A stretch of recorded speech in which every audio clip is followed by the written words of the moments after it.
এই কাঁকড়ার রেসিপিটা হারিয়ে গেলে আর পাবেন না, তাই তাড়াতাড়ি ভিডিওটা শেয়ার দিয়ে রাখেন যাতে আর না হারান। সাথে সাথে দেখে সাথে সাথে বানিয়ে ফেলতে পারেন ঘরে। সবাই খেয়ে তো একদম প্রেমে পড়ে যাবে। আর খেতে যে এত মজা ভাতের সাথে, অনেক মজা। তো এটা হচ্ছে আমি না আপনাদের দুলাভাই রান্না করতেছে, আমি কাঁকড়া রান্নাও করতে পারি না, করতেও পারি না, আমি কিচ্ছু পারি না। তো এখানে আপনারা কাঁকড়া রান্না করার জন্য পরিমাণ মতো লবণ, পরিমাণ মতো তেল দিয়ে দিবেন, সেখানে আদা কুচি রসুন কুচি দিয়ে দিবেন, তারপর টমেটো পেঁয়াজ কাঁচামরিচ দিয়ে দিবেন। তারপর এখানে তারপর এগুলো হয়ে যাওয়ার পর ভালো করে কষতে হবে। কষানোর পর আমরা ততক্ষণ এগুলা করে ফেলি, কাঁকড়াগুলো কেটে ফেলি। তো কাঁকড়াগুলো কাটা হয়ে গেলে আমরা এখানে পরিমাণ মতো লবণ দিয়ে দিব। পরিমাণ মতো লবণ দেওয়া হয়ে গেলে আমরা সেগুলো আবার নাড়াচাড়া করে একটু কষাবো। আমার জামাই রান্নার স্টাইল আর অন্যদের রান্নার স্টাইল অনেক পার্থক্য।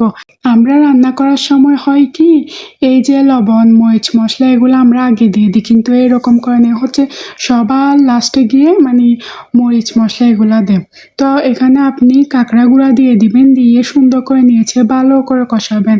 কষানোর পরে আপনি তারপর মশলা গুঁড়া দিবেন।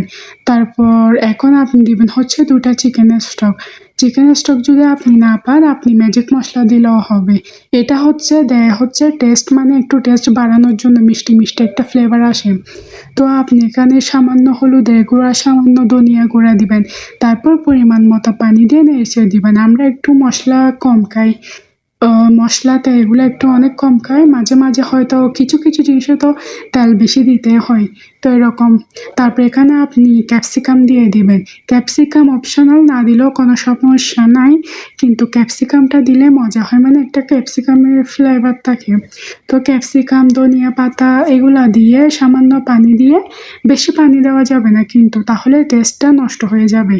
তো পানি দেওয়ার পর সুন্দর করে আপনি এগুলাকে ভালো করে করবেন। তো এখন ভালো করে নেড়েচেড়ে দিয়ে কিছুক্ষণ সুন্দর করে করে ফেলবেন। তো এখন আমাদের কাঁকড়া রেডি। এটা অনেক মজা হয়েছিল, আমি বাদ দেখাইছিলাম।